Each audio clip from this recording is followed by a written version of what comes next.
안녕하세요. 화성 동탄에 살고 있어요. 세상에 많은 기구한 사연들이 있지만 저 역시 정말 남들에게 말하지 못할 슬픈 사연을 가지고 있어요. 제가 이 글을 쓰는 이유는 마지막으로 털어내고 이제는 진정 저를 올감했던 것에서 벗어나려고 이 글을 써보아요. 어려서부터 남아 선호 사상이 강한 부모님 밑에서 자랐어요.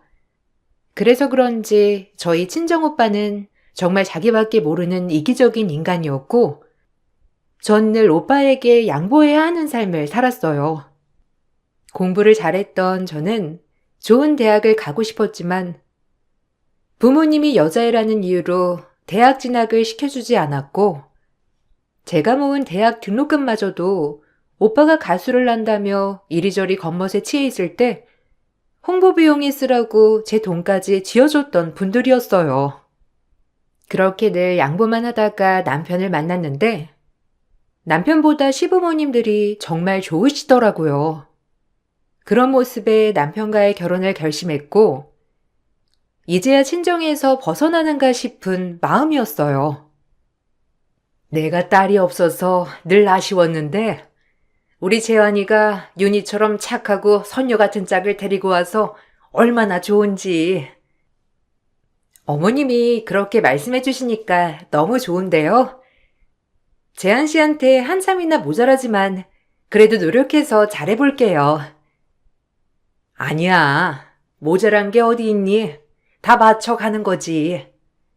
난 윤희가 재한이한테 모자라다고 생각해 본 적 단 한 번도 없어. 그러니까 우리 앞으로 시어머니와 며느리가 아닌 딸과 엄마 같은 마음으로 잘 지내보자. 섭섭한 거 있으면 바로 얘기하면서 지내자고.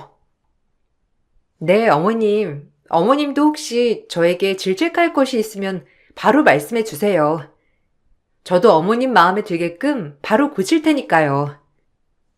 아, 무슨 서론이 이리 길어? 우리 윤희한테 이제 꽃길만 걷게 해준다고 말하면 될 것을. 윤희야, 앞으로 잘 부탁한다.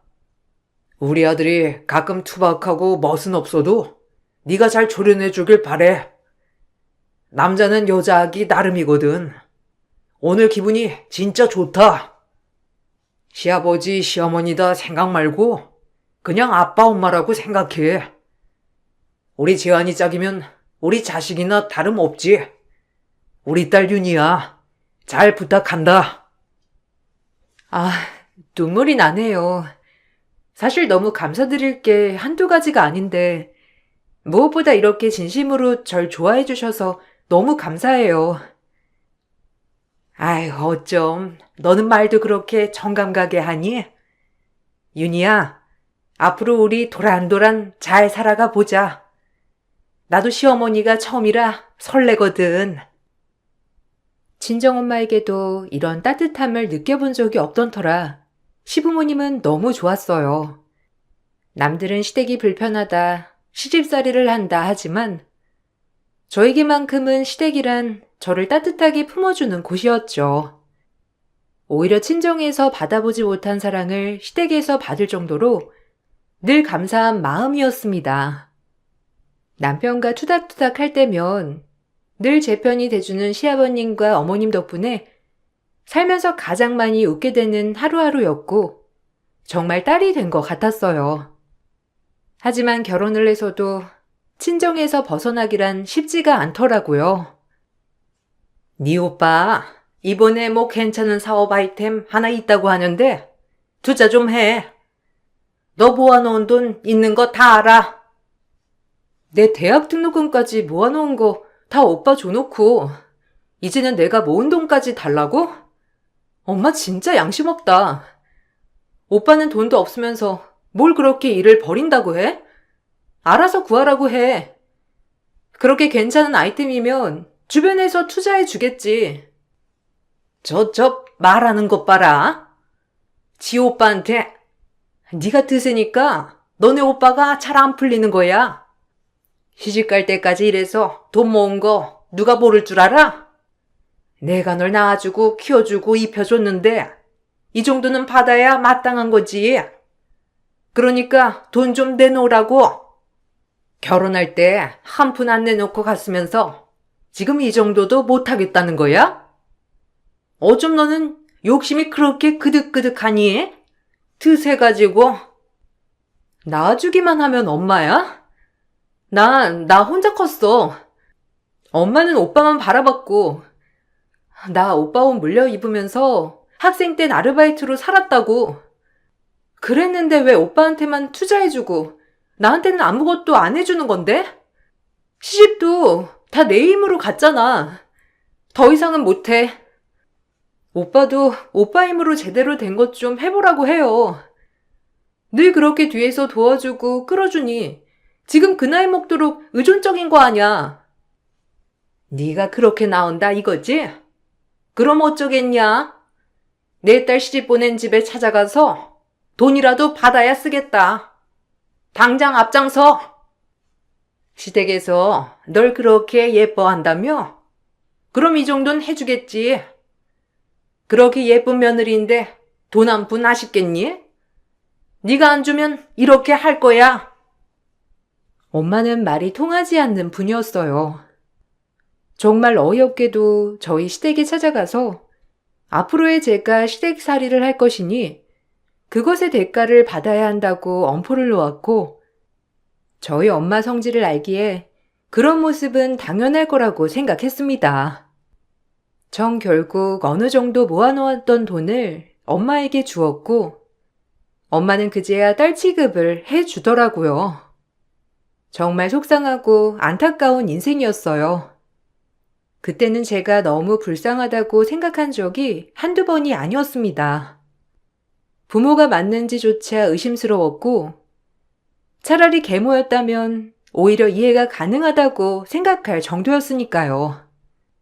전 늘 친정에 돈 버는 기계 그 이상도 그 이하도 아닌 느낌이었어요. 이게 마지막이야. 이제 다신 찾아오지 마세요. 나도 엄마 딸이야. 내가 불쌍하지도 않아? 나 윤서방 볼 면목도 없어. 옛날엔 딸들이 집안 먹여 살렸어. 남자 큰일 하려면 딸들이 희생해야 맞는 거지.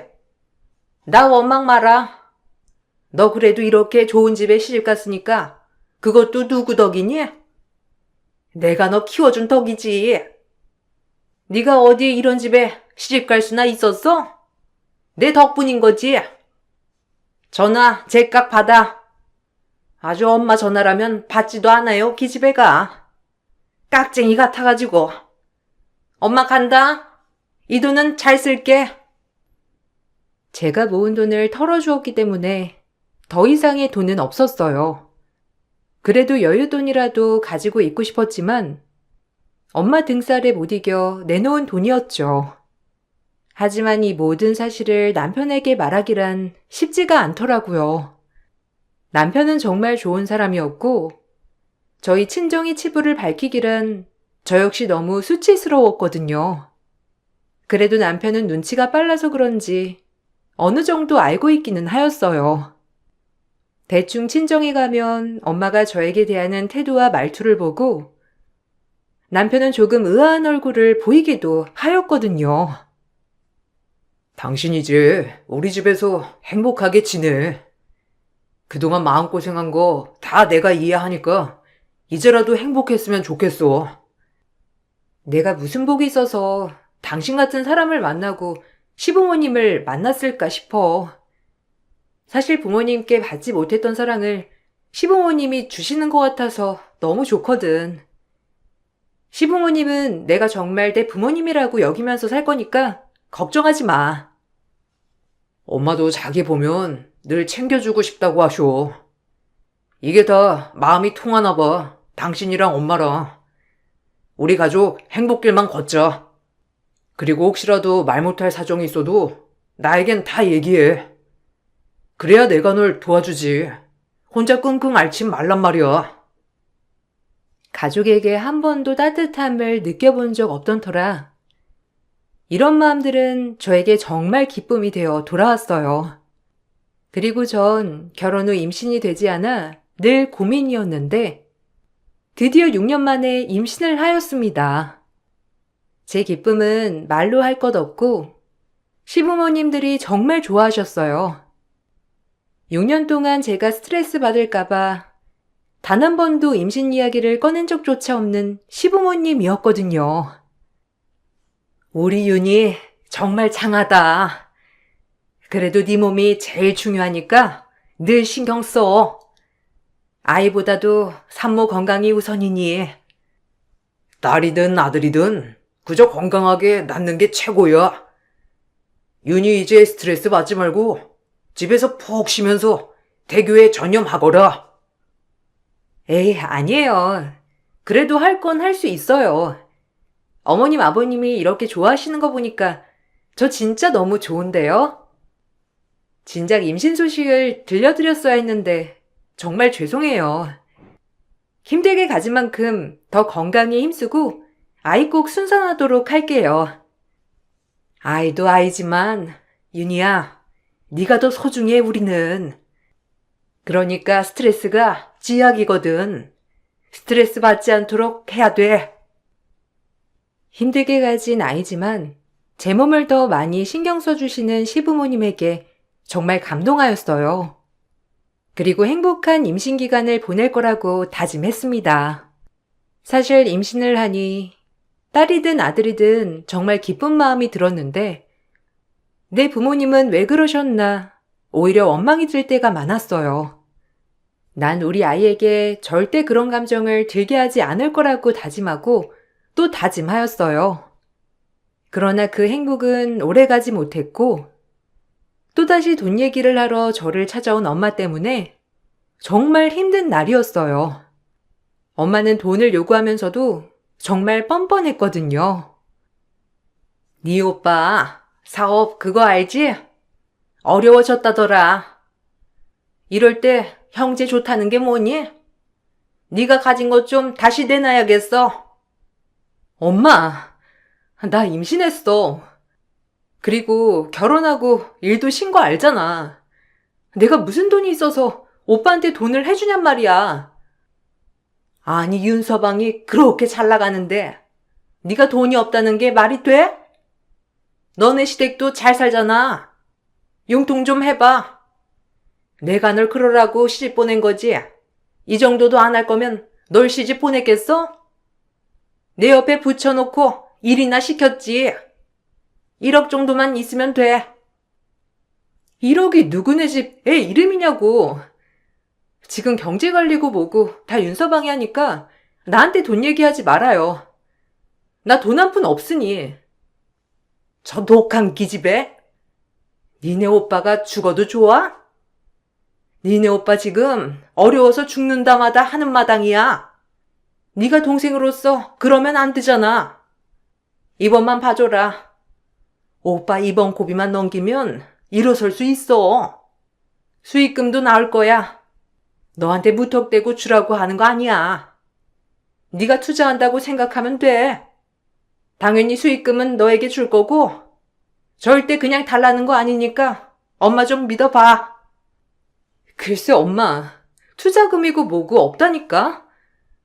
오빠 사정이야 딱하지만 진짜 없어서 그래요. 이번엔 못 도와줄 것 같아 엄마. 어쩜 넌 너밖에 모르니? 니네 오빠가 불쌍하지도 않아? 그래, 혼자 그렇게 잘난 것처럼 살아봐. 이 모질고 독한 거사. 엄마의 간절한 부탁에도 제가 거절하자 엄마는 저에게 욕을 퍼부으며 자리를 뜨셨고 임신했다고 하는 딸은 안중에도 없는 게 정말 속상하더라고요. 그리고 그 일이 있고 나서 친오빠는 죽는다 마다하며 저에게 압박을 하기 시작했습니다. 그래, 내가 죽어도 좋다는 거지? 나 이제 돈 날 구멍도 없고 그냥 한강다리 가서 뛰어내리면 그만이야. 네가 우리 엄마 아빠 잘 부탁한다. 내가 너한테 해줄 말이 이것밖에 없네. 하나뿐인 동생이 죽는다는 오빠 나 몰라라 한다는데 뭐. 오빠, 진짜 정신 차려. 그놈의 사업 이제 접을 때도 되지 않았어? 세상에 할 일이 얼마나 많은데 아직도 거기에 목숨 거냐고. 그러니까 이제 적고 내 인생도 적겠다는 거 아니야. 됐지? 내가 이 세상에서 사라진다면 그건 네가 자초한 일이야. 오빠의 말에 정말 큰 충격을 받았으나 차마 남편에겐 얘기하기 쉽지 않았어요. 남편이 알게 되면 제 자신이 너무 불쌍해 보일 것 같고 이런 짐까지 지게 하고 싶지 않았거든요. 죽는다는 오빠가 무서워 전 해서는 안 되는 짓을 해버렸어요. 집 담보로 대출을 받았고 대출받은 돈 1억을 오빠에게 송금하였습니다. 사실 결혼했을 때 시부모님이 제 명의로 해주신 집이었기 때문에 담보대출을 받기란 쉽더라고요. 그리고 오빠에게 제발 꼭 성공하라고 부탁을 하게 되었습니다. 아, 걱정 마. 내가 누구냐? 어쨌든 이번에도 동생 덕분에 한 단계 업그레이드 되겠어.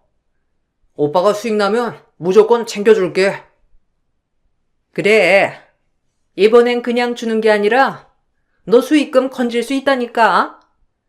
나중에 오빠한테 고맙다고 절이나 하지 마라. 네 오빠는 우리 집을 일으킬 장손 중에 대단한 장손이니까 아마 이렇게 집이 일어나면 너네 시댁보다 더한 부자가 될걸? 너 아주 좋은 투자하는 줄 알아. 남들은 못해서 한달인 거 네가 형제니까 끼워준 거야. 그러니까 이제 앉은 자리에서 돈 벌 생각만 해. 꼭 돌려줘야 할 돈이야 이건. 나 윤서방 알면 진짜 면목 없거든. 그러니까 형편 피는 대로 줘야 돼. 알겠지 오빠? 알겠다니까. 내가 설마 동생 돈을 띄어먹냐? 나 그 정도로 파렴치하지 않아. 그 돈의 수익까지 따따블로 얹어줄게. 아, 못 믿겠으면 각서 쓰고 공증 받아. 내가 그 정도도 신뢰가 없냐? 진짜 무조건 수익 나게 해줄 거니까 기대하라고. 그래, 차라리 공증을 쓰자. 나 이 돈 윤서방 몰래 해주는 돈이야. 진짜 꼭 갚아야 돼. 수익도 아니고 그냥 원금이라도 꼭 갚아야 돼. 아유, 알겠다니까. 얘가 왜 이렇게 진절머리 나게 그래? 너 그깟 돈 해주면서 니네 오빠 자존심을 뭉개야겠어? 오히려 저에게 좋은 기회를 가졌다며 말하는 엄마였어요. 하지만 그 일이 있고 3달 뒤 오빠가 폭삭 망했다는 소식을 듣게 되었습니다. 순식간에 제 1억이 날아가 버린 거예요. 물론 엄청난 수익률을 바라진 않았고 그저 본전이라도 돌려주기만을 바랬어요. 오빠가 폭삭 망했다는 소식과 저에게 꺼간 돈까지 나몰라라는 엄마와 오빠 때문에 충격을 받아 전 유산을 하고 말았고 남편과 시부모님들은 제 유산 소식에 몹시도 슬퍼하셨어요. 중기 유산이었기 때문에 아이를 낳는 거나 다름없었고 전 몸과 마음이 정말 부서지는 경험을 하게 되었습니다. 하지만 제가 그렇게 슬퍼할 때 정작 친정엄마는 옆에 없더라고요. 괜찮아. 난 자기만 있으면 돼. 우리랑 인연이 아니었던 거지 뭐. 자기 몸조리 잘하고 우리 다음에 더 좋은 아기 만날 날을 고대해 보자. 지금은 자기 몸 관리가 제일 중요하니까. 내가 이렇게 슬픈데 자기는 얼마나 슬플 거야. 가늠이 안 된다. 그래, 윤희야. 우린 괜찮으니까 부디 너 몸 관리에나 신경 써. 이게 아기를 낳는 거랑 똑같은 건데 엄마가 미역국은 다 끓여줄게. 아기 낳는 거랑 똑같은 거니까 정말 몸조리 잘해야 해. 알겠지? 얼마나 좋은 날이 오려고 이러는지 모르겠다. 죄송해요. 제가 더 잘 지켜냈어야 했는데 저 때문이에요. 어머님이랑 아버님이 기대 많이 하셨을 텐데 면목 없어요. 아니다. 너 때문이 아니야. 절대 그렇게 생각 말어. 애야 또 가지면 되는 거고 넌 둘도 없잖아. 그러니까 그런 말 말아라. 그래. 당신 그런 말 절대 하지 마. 일단 당신의 몸과 마음 추스르는 게 제일 중요해. 그러니까 당분간은 아무 생각하지 마. 정말 슬프지만 저를 위해 애써 용기를 주시는 시부모님과 남편이었고, 그와 반면에 엄마는 제 유산 소식을 들어도 그저 제 탓을 하며 차갑게 얘기하였어요. 엄마의 그런 태도에 절망적이고 정말 더 이상의 할 말이 없다는 생각이 들었습니다. 누굴 탓해? 네가 간수를 못한 걸. 아니 남들은 잘만 낳는다던데 넌 왜 그 모양이냐? 옛날엔 농사일하면서도 9남매씩 낳았어. 꼴랑 첫째에 낳으면서 진짜 유난은 유난대로 다 떨어대는구나. 하여튼 인생이 순탄하지가 않아요. 엄마, 진짜 너무한다. 내가 누구 때문에 유산했는데 오빠 망했다는 소식이랑 그동안 나 돈 때문에 괴롭힌 거 스트레스까지 이게 다 엄마랑 오빠 때문인 거 몰라요? 근데 어떻게 내 몸을 탓해? 차라리 엄마가 계모였으면 좋겠다고 생각한 적이 한두 번이 아니야. 얼씨구? 개무였어 봐라. 진작 너 같은 거 갖다 버렸지? 너같이 드쓴 애가 있으니 우리 아들이 안 풀리는 거 아니야? 말은 바로 해야지. 그리고 얼마나 애가 드세면 애가 붙어있질 않니? 임신도 간신히 됐구먼. 다 그게 네가 독해서다. 누구 탓하고 원망 마라. 엄마는 진짜 계모야. 아니, 모르는 사람보다 더 못됐어. 엄마한테 난 자식도 아니지? 어떻게 나한테 이럴 수가 있어? 친정 엄마에겐 더 이상 일말의 희망이 보이지 않았고, 전 엄마에게 이제 아이의 마음을 접어버렸어요. 그리고 제 마음은 제가 추슬러야 한다고 생각했죠. 그리고 제가 꺼준 1억을 당장 달라고 하자 엄마와 오빠는 배째라는 시기였고 전 남편 몰래 집 담보대출을 받은 것이었기 때문에 몸이 이 지경인데도 어떻게든 집 대출값을 갚아야 했습니다. 그래서 대리운전 회사에 취직을 하여 콜센터 업무를 하기 시작했어요. 남편에겐 몸이 많이 지쳐 나가서 일을 해보고 싶다고 거짓말을 했고요. 집에서 쉬어도 모자랄 판에 이렇게 나가는 게 맞는 건가 싶다. 그것도 새벽까지 일하는 건데. 아무리 전화 업무지만 힘들어. 아니야, 나 진짜 좀 다른 일 하면서 있고 싶어. 집에만 있으면 우울하거든. 그러니까 내가 힘들면 그만둘 테니 허락해줘. 언제든 힘들면 그만두는 거야. 그냥 한 달 정도만 하고 다시 집에서 쉬던지 해. 몸도 몸이 아닌데 모르겠다 정말. 그렇게 허락을 구하고 일을 시작했습니다. 절대 이 집 대출에 대해 남편은 몰라야 한다고 생각했고 가뜩이나 염치 없는데 이렇게까지 염치 없고 싶진 않았거든요. 오빠와 엄마에게 원망을 해봤지만 오빠조차도 사업의 실패로 죽을 위기에 처했다고 하니 마냥 그 집을 원망할 순 없었어요. 그렇게 몸도 다 회복되지 않은 상태에서 2교대 근무를 하며 일을 했어요. 밤에 일을 해야 돈을 더 많이 주었기에 오히려 저녁부터 새벽까지 일을 하게 됐고 남편에겐 잠이 안 와서 한다고 하며 겨우겨우 하게 됐어요. 그러던 어느 날 대리운전 회사 일을 하고 새벽 2시에 집에 갔더니 저희 엄마가 와 계셨고 그런 엄마를 남편이 사정없이 패대기를 치더라고요. 전 남편의 이런 모습을 처음 봤던 터라 너무 놀랐고 저도 모르게 남편에게 소리를 치게 되었습니다. 당신 우리 엄마한테 무슨 짓이야? 아니 이게 어찌된 일이냐고. 당신같이 착하고 선한 사람이 어쩌다가. 충격받아 저희 엄마를 패대기에 친 남편의 뺨을 올리려던 순간 남편의 이야기에 상상도 못한 대반전이 펼쳐졌습니다. 당신은 사람도 아니야. 어떻게 딸 자식을 그렇게 사지로 내밀고 뻔뻔하게 호의호식하며 살 수 있어? 내가 그동안 그걸 몰랐을 것 같아? 당신이 윤희한테 했던 행동들은 어느 정도 알고 있었다고. 그럼에도 윤희를 낳아주신 분이니 참았어. 알아? 아니, 자네가 지금 뭘 오해하나 본데? 어떻게 자네 장모인 날 패대기 칠 수가 있나? 아이고, 윤희야. 엄마 허리 부러진다. 가증 떨지 마. 형님 사업이 잘 돼서 윤희한테 수익금을 준다고 그렇게 못살게 굴면서 돈을 해가더니 사업이 쫄딱 망했다며 배째라하고 유산한 딸 대리운전 회사까지 다니게 하면서 그렇게 고생시키니까 좋아? 내가 모를 줄 알았지? 자네가 그걸 어떻게? 아니 근데 솔직히 말해서 그게 내 탓인가? 얘 오빠도 그 일 한번 잘해보겠다고 한 건데 그렇게 된 거고 윤희도 지 오빠 생각해서 해준 걸 가지고 왜 자네가 난리야? 그게 날 패대기 칠 이유라도 된다는 건가? 진짜 너무하네요.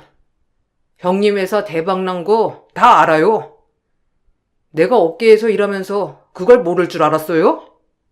어떻게든 가족 생각해서 1억이라는 거금을 해줬으면 수익은 안 내주더라도 돈은 갚았어야지.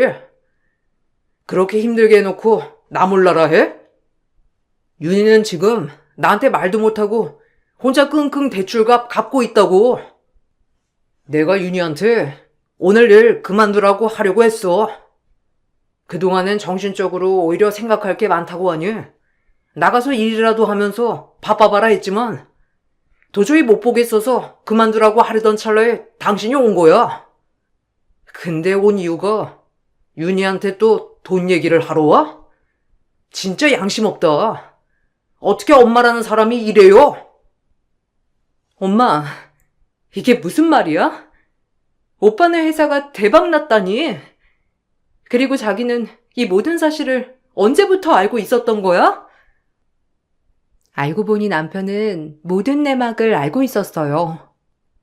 하루가 멀다 하고 오빠와 엄마가 찾아와서 돈을 해주지 않으면 죽겠다고 하는 것을 우연히 현관밖에서 듣게 됐고, 그로 인해 제가 집 담보로 대출받은 사실까지 알게 됐었죠. 하지만 제가 남편에게만큼은 수치스러워 얘기를 하지 않는 것을 고려해 끝까지 모른 척 했었고, 제가 오빠의 사업이 망해서 유산을 한 것까지 다 알았습니다. 그럼에도 불구하고 제가 아무런 얘기가 없자 본인 또한 이 일을 덮으려 했는데, 그날 엄마는 남편과 저에게 얘기도 없이 저희 집에 와 계셨고, 남편이 어쩐 일로 오셨냐고 묻자 아무렇지 않게 돈 얘기를 하러 왔다는 그 말에 화를 주체할 수 없었던 거예요. 그땐 잘 됐었는데 지금은 다시 고꾸라졌단 말이야. 딱 5천이면 되네. 그래 뭐 이왕 자네가 알았다고 하니 5천만 해줘. 자네 그 정도 능력은 있잖아. 그리고 넌 왜 윤서방한테 이런 얘기를 안 한 거야? 돈 얘기를 하려면 윤서방한테 하는 게 낫지. 진짜 뻔뻔하다. 수익이 났으면서도 내 돈은 안 갚고 지금 나 유산시키고 유산한 딸 사지로 내몬 거 아니야? 그래놓고 다시 좀 어려워지는 것 같으니까 그런 나한테 돈을 또 끌어와? 아니 나한테 꺼가는 돈은 그냥 나오는 돈이라고 생각하나 보지? 갚아도 되지 않는 돈 말이야. 진짜 대단하다. 어떻게 엄마가 이래? 내가 엄마 딸이긴 한 거야? 난 엄마 때문에 아기를 잃었어. 태어나지도 않은 애를 잃은 거 가지고 뭘 그리 대수야? 난 네 그 뱃속 아기보다 우리 아들이 더 소중해. 그러니까 담보대출 좀 더 받아서 우리 아들 좀 도와줘라. 솔직히 그 정도는 해줄 수 있는 거 아니니? 그때 보니까 좀만 더 하면 완전한 대성공을 거둘 거란 말이야.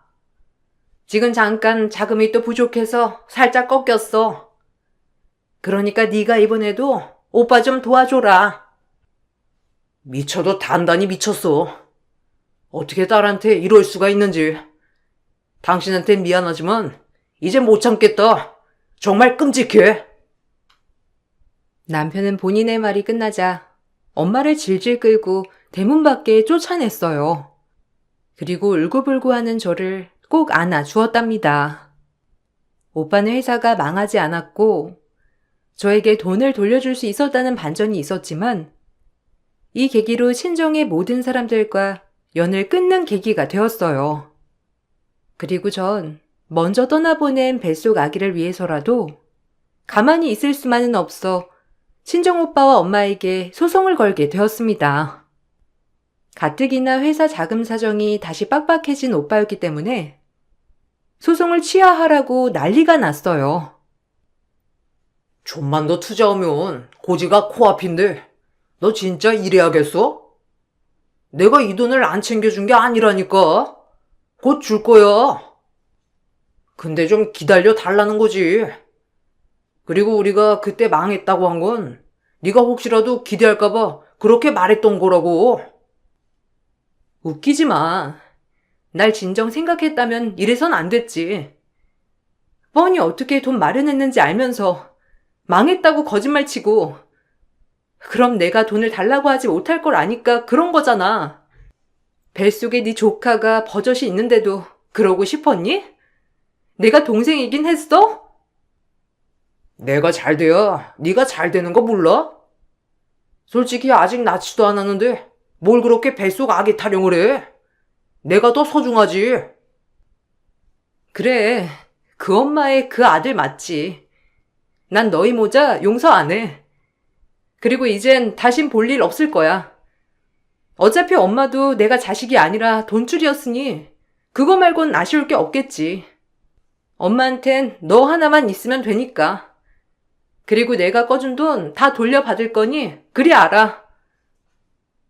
친정오빠에게 돈을 해줬을 때 변호사 공증을 받은 게 생각이 나더라고요. 오빠가 쓴 각서를 제출했고 임신 12주가 지났기 때문에 자연유산이 아닌 산모가 견딜 수 없을 정도의 극심한 스트레스나 충격이 있었을 것으로 판단한 의사 선생님에 따라 외부 요인으로 인해 아이가 유산이 되었다는 진단서를 써주었어요. 그것을 토대로 위자료 소송까지 이어져 갔어요. 가족을 상대로 소송을 한다는 게 정말이지 정신적 스트레스가 어마어마하더라고요. 그렇지만 이번엔 절대 가만히 있을 수 없다는 것을 보여주고 싶어 절대 포기하지 않았답니다. 그렇게 전 친정을 상대로 위자료와 투자 비용을 받아낼 수 있었어요.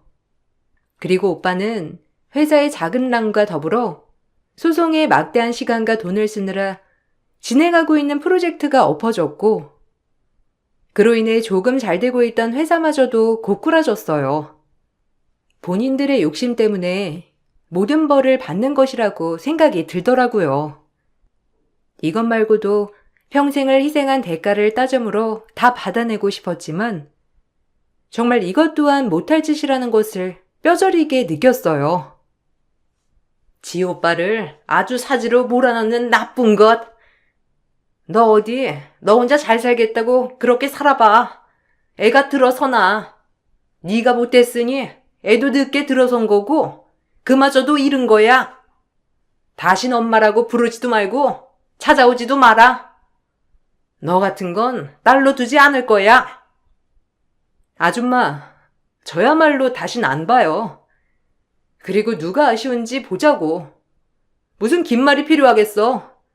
당신한테 사과받고 싶은 마음 추워도 없고 이제 그냥 보지 않고 싶은 마음뿐이야. 당신이 그렇게 아끼고 사랑하는 귀한 아들이랑 천년만년 행복해 보세요. 저 독한 기집애. 네가 그렇게 드세니까 니네 오빠가 잘 안 풀리는 거야. 지가 누구 덕에 태어났는데 저렇게 못돼 처먹어? 그것이 친정엄마와의 마지막이었어요. 소송이 끝나고 돈거래가 끝남과 동시에 아예 안 보고 살았는데 어느 날 잊고 살았던 친정오빠에게 엄마의 부고 문자가 왔더라고요. 한참을 고민 끝에 엄마의 장례식에 참석하게 되었고 얘기를 듣기론 엄마는 가난 말기로 세상을 떠나셨다고 했어요. 하지만 끝끝내 저에 대한 아무런 미안함도 얘기하지 않았다고 했고, 친정오빠는 예전에 봤던 모습이 아닌 굉장히 늙고 이도 많이 빠졌더라고요. 고작 40대인데도 불구하고 60대 같은 모습이었어요. 저와의 소송이 끝나고 그동안 어떻게 살았는지 훤히 보이는 모습이었고, 막상 그 모습을 보니 기분이 좋진 않았어요. 너랑 그렇게 되고 뭐 사업이 잘 될 일이 있냐? 다 말아먹고 엄만 안 걸리고 난리였어. 벌 받은 거지 우리가. 그래도 이렇게 장례식에 와줘서 고맙다.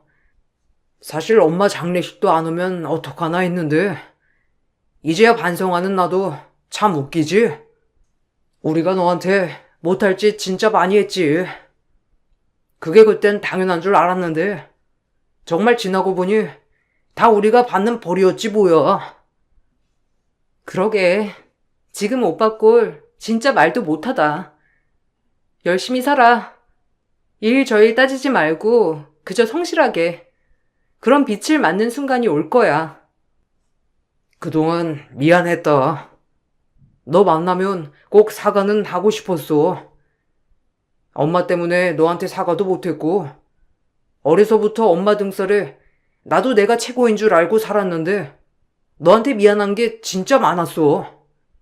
네가 얼마나 희생했는지도 알고 뭐 용서를 바래서 하는 말은 아니고 그냥 진짜 미안했다고 말하고 싶었다. 그래도 네 얼굴이 참 좋아 보여서 보기는 좋네. 앞으로도 잘 지내라. 오빠도 잘 지내. 용서한다는 건 아니야. 어떻게 내가 오빠랑 엄마를 용서하겠어. 그냥 잘 살았으면 좋겠어. 다신 보지 말자. 내가 미안하다. 다 내가 무능력해서 엄마도 그렇게 변한 거지. 엄마가 말은 안 해서 그렇지. 아마 널 보고 싶어 하셨을 거야. 저에게 울면서 미안하다고 하는 오빠였지만 괜찮다는 말이 입에 떨어지지 않더라고요. 사실 엄마가 돌아가셨음에도 엄마와의 추억이 하나도 없던지라 정말 눈물 한 방울도 안 나오는 제 자신이 싫긴 했습니다. 그리고 이 모든 사실을 알고 저희 시부모님들은 한 걸음에 달려와 저를 위로해주고 조문을 해주셨어요. 전 제가 정말 박복한 줄 알았는데 이런 시부모님들의 모습에 또 한 번 부모님의 사랑을 느껴보았고 너무 감사하더라고요.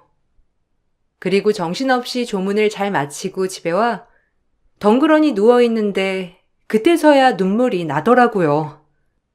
그냥 원망의 눈물이 흐르면서 이렇게 허망하게 갈 거면 나에게 왜 그랬나 하는 마음이 물밀듯 올라왔어요. 제 눈물을 보고 남편은 더욱더 저를 토닥여 주었습니다. 그리고 그로부터 4년이란 시간이 흘렀네요. 전 어느새 예쁜 아이도 낳았고 여전히 시부모님 사랑을 받으며 살고 있어요. 친정엄마의 장례식 이후로 오빠와는 만난 적이 없지만 친척 고모님의 말씀으로는 일용직 일을 하며 그래도 하루하루 성실히 살아가고 있다고 하더라고요. 이 글을 쓰면서 엄마 생각이 많이 나고 참 많이 울었네요. 원망이 많이 들고 좋은 기억이 하나도 없지만 그래도 이제는 오빠에 대한 걱정은 접어두고 편안하셨으면 좋겠다고 생각이 들어요. 이 글을 쓰면서 한동안 묵혀있던 제 채증을 내려보내는 것 같아 후련합니다. 이젠 정말 새롭게 살 수 있을 것 같아요. 2024년부터는 과거에 연연하지 않고 더욱더 전진하는 한 해가 되기를 소망하면서 글을 마칠게요. 감사합니다. 안녕하세요. 컴퓨터 앞에 앉아서 제 사연을 여러분들께 들려드리게 될 거라곤 상상조차 하지 못했습니다. 그동안 힘들었던 만큼 앞으로 남은 인생은 행복하게 살고 싶은데 아직까지 해결되지 못한 일들이 몇 가지 있어서 어떻게 하면 좋을지 의견 좀 들어보고 싶네요. 남편과 결혼을 하고 잘 사는 모습 보여드리면 그걸로 만족해 하실 줄 알았지만 시모는 제 모든 걸 마음에 들어 하지 않으셨어요. 노력하는 만큼 시모의 마음을 얻을 수 있을 거라 생각했었지만 그건 제 착각이었습니다. 남편은 시간 지나면 괜찮아지니 걱정하지 말라고 아무렇지 않은 척 넘어갔는데 저는 항상 불편한 마음이 사라지지 않아 많은 고민을 안 할 수가 없었는데 남편은 심각하게 생각하지 않고 있었습니다. 그렇다고 제가 서운한 걸 시모에게 얘기하기에도 안 좋은 상황을 만들게 될 것 같아 계속해서 참고 넘어가기만 했었는데 그런 관계가 지속이 되다 보니 어느새 마음의 상처가 커지게 되면서 시모가 주말에 시댁에 오라고 하셨는데 하필 전날에 몸살이 심하게 걸려서 가지 못할 상황이 생기고 말았어요. 남편은 시모에게 전화를 걸어 제 몸 상태에 대해 설명하면서 다음에 다시 약속 잡는 게 어떻겠냐고 대화로 풀어나갔지만 시모는 몸살이 걸렸어도 시댁에 와서 쉬라며 수화기 너머로 화를 내시는 목소리가 제 귀로 들려오고 있었습니다. 결혼한 지도 얼마 되지 않았는데 시모에게 더 안 좋은 이미지로 남게 될까봐 어쩔 수 없이 아픈 몸 이끌고 다음날 겨우 시댁으로 향하게 되었습니다. 현관문에 들어서자마자 시모는 팔짱을 낀 채 저에 대한 불만을 표출하기 시작하셨어요. 내가 이래서 30대가 꺾인 며느리를 얻고 싶지 않아 했던 거다. 아들, 네가 엄마 말만 들었어도 목소리 높일 일이 있었겠니? 앞으로 봐봐라. 몇 년만 지나면 여기저기 아프다고 이 핑계에 저 핑계 대면서 때만 되면 빠지려 들걸? 곧 나이 40을 바라보는데 아이는 가질 수 있을는지도 모르겠다. 그래도 어느 정도는 마음에 드는 구석이 있어야 그거 보고 살아갈 텐데 사소한 거 하나라도 마음에 들지 않으니 내가 속이 안 터지겠어? 엄마 말 안 들어서 분명 후회하는 날이 찾아올 거다. 엄마, 이 사람 이제 막 들어왔고 지금도 몸살 때문에 힘들어하고 있는데 얼굴 보자마자 상처되는 말을 하셔야 돼요? 내가 오죽 속이 터졌으면 그랬겠니? 결혼은 서로 좋아서만 되는 게 아니라고 몇 번이나 얘기했었는데 굳이 결혼하겠다고 고집 부리는 바람에 어쩔 수 없이 받아줬다만 분명 후회할 날이 올 거다. 그리고 원래 몸살이라는 건 누워만 있으면 더 안 좋아지니까 쉬지 않고 계속 움직여야 되는 거야. 그네 온다고 했으니까 서둘러서 음식 준비하도록 하자. 어머님, 제가 지금 서 있기에도 힘든 상태라 당장 주방에서 음식 준비할 수 있는 몸이 아닌데 봐주시면 안 될까요? 봐주긴 뭘 봐줘? 잘난 것도 하나 없으면서 두 다리 쭉 뻗고 쉬겠다는 거니? 내세울 게 없는데 몸으로라도 때워야지. 의사 집안에 대기업 다니는 내 아들 꼬셨으면 그만한 각오는 하고 들어온 거 아니야? 어디서 지금 시애미가 말하는데 말대꾸를 하고 있는 거니? 곧 있으면 애들 오니까 서둘러 주방으로 들어가 준비해라. 시간 지나면 괜찮아지니까 헛되고 움직이래도. 엄마, 전화 통화했을 때와 다르잖아요. 일단 집에 오면 이 사람 쉬게 해준다면서요. 이러다 쓰러지면 책임지실 거예요? 몸살로 쓰러져서 병원에 입원했다는 사람 내가 지금까지 살면서 단 한 번도 본 적 없다. 당장 주방으로 들어가래도. 시모는 오래간만에 모두가 모이는 자리이기 때문에 일단 집에 와서 쉬라고 말씀하셔서 어쩔 수 없이 힘든 몸 이끌고 시댁에 왔는데 시모는 전화 통화했을 때와 다르게 전혀 다른 모습을 보여주셨고 남편도 이런 상황들을 난감해하고 있었습니다. 분위기가 더욱더 안 좋아질까봐 어쩔 수 없이 이 악물고 주방으로 들어갔어요. 그런데 간단하게 준비하겠다는 시모의 말과 다르게 엄청나게 많은 음식 재료가 산처럼 쌓여져 있었습니다. 입을 다물지 못하는 저를 보더니 제 앞에 앞치마를 던지셨어요. 그리고 서둘러 움직이길 원하시길래 어지러운 거 참아내면서 시모를 도와 음식을 만들고 있었습니다. 그렇게 정신없이 움직이고 있는데 저도 모르게 앞에 시야가 검게 변할 정도로 몸 상태가 안 좋아졌다는 걸 점점 더 심각하게 느끼게 되었고, 이대로는 안 될 것 같아 시모에게 다시 한번 힘겹게 부탁을 했어요. 하지만 제 말을 무시한 채 더욱더 많은 걸 시키셨고, 결국 제 몸을 버티지 못한 채 그 자리에서 주저앉고 말았습니다. 그런 모습을 보고 있던 시모는 저를 걱정해 주시기는커녕 집안이 떠나갈 정도로 당장 일어나라고 소리를 치시는데, 저도 모르게 갑자기 눈물을 흘리기 시작하는데 엄살 부리지 말라며 저를 강제로 일으키셨어요. 너무 서러웠지만 입술을 꽉 깨물며 겨우 음식 준비를 끝마치고 있을 때 형님 내외가 시댁에 도착하자 시모는 더욱더 분주하게 움직이라며 재촉을 하셨어요. 형님 내외는 둘 다 의사라 시모의 사랑을 한 몸에 받고 있었죠. 저는 딱히 내세울 거 없이 고졸에 대기업 하청업체 일반 사무원으로 일을 하다가 남편과 만나서 결혼을 하게 된 터라 시모의 대우는 하늘과 땅 차이였습니다. 잘난 거 없는 제가 할 수 있는 거라곤 몸으로 때우는 거밖에 없다며 시모는 무조건 몸 쓰는 일은 전부 저를 시키셨죠.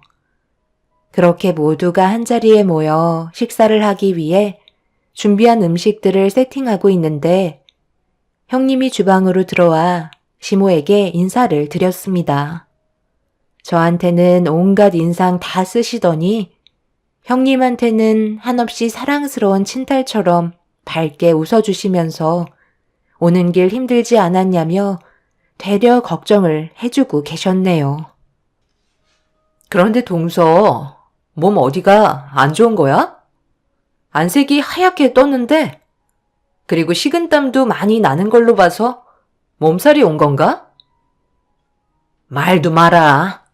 오늘 오기 전날부터 어찌나 꾀를 부리던지 몸살 걸렸다고 오늘 안 오려고 했다니까. 나 혼자 이 많은 음식을 혼자 준비하라고 골탕 먹이려는 게 눈에 훤히 보이는데 내가 그 꼴을 보고 가만히 있겠어?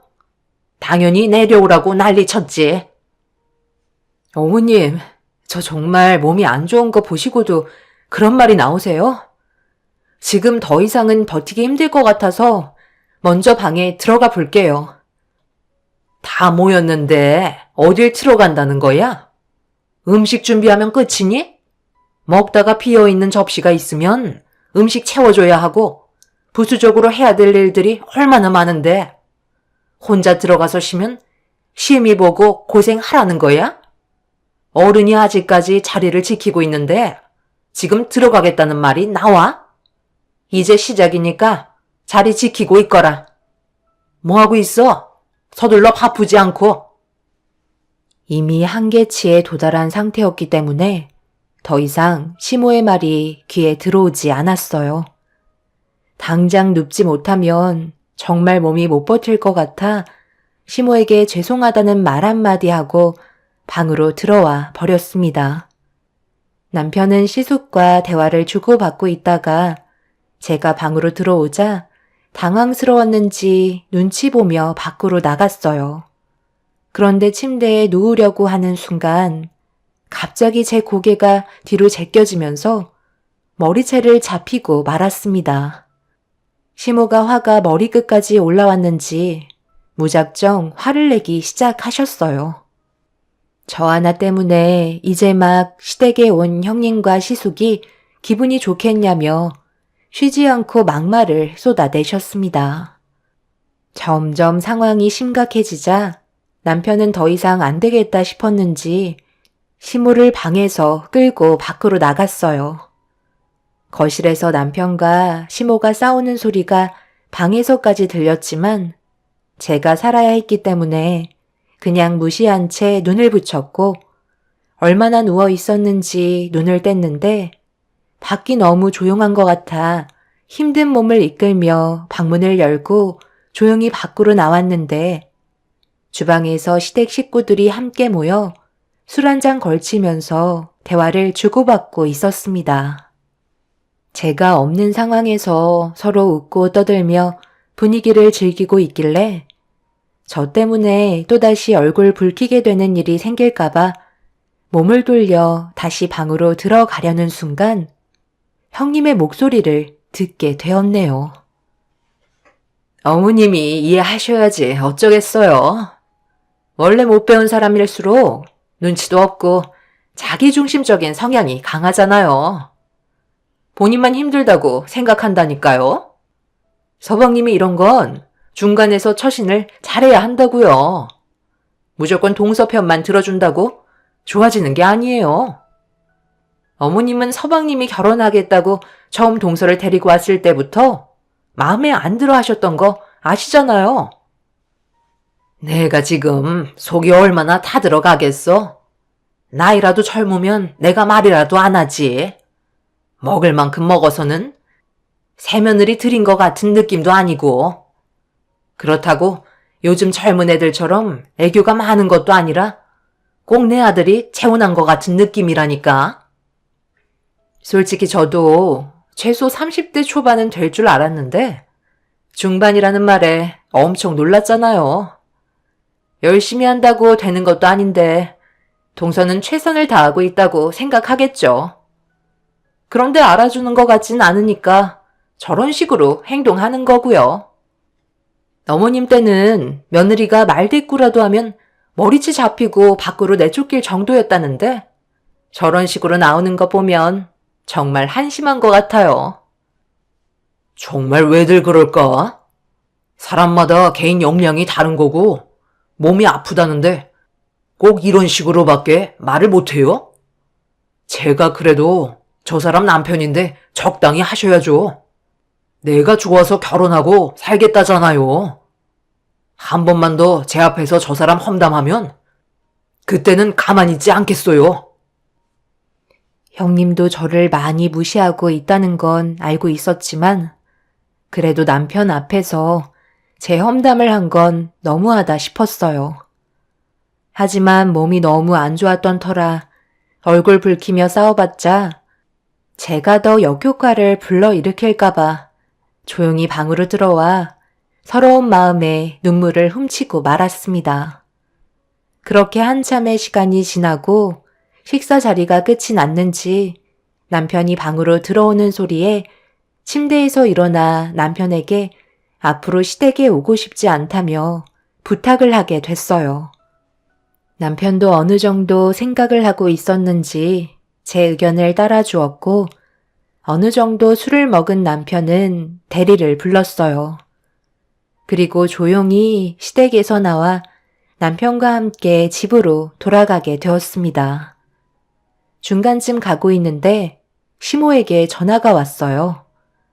한마디 말도 없이 떠난 부분에 대해 깊은 사과를 해야 되는 거 아니냐며 큰소리치기 시작하자 남편이 이런 기분으로 도저히 함께할 수 없을 것 같다며 전화를 끊은 뒤 저희 부부는 그렇게 집에 도착하게 되었습니다.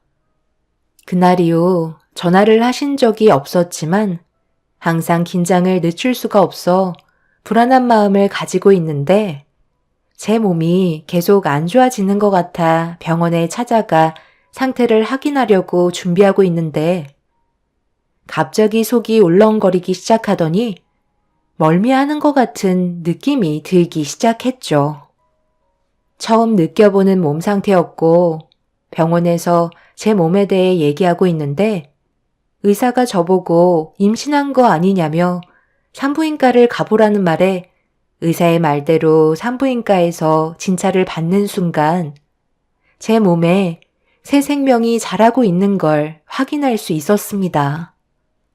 갑자기 몸에서 변화가 왔던 건 뱃속에 아이가 생겼다는 신호였어요.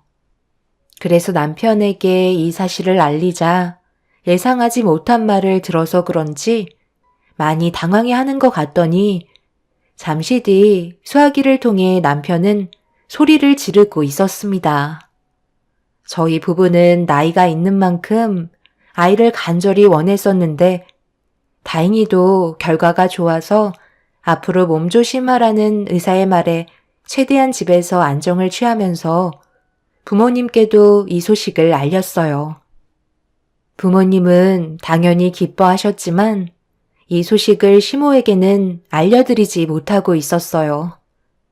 또 다른 상처를 받게 될지도 모른다는 걱정 때문에 고민을 하고 있었는데 그 순간 시모에게 전화가 걸려왔습니다.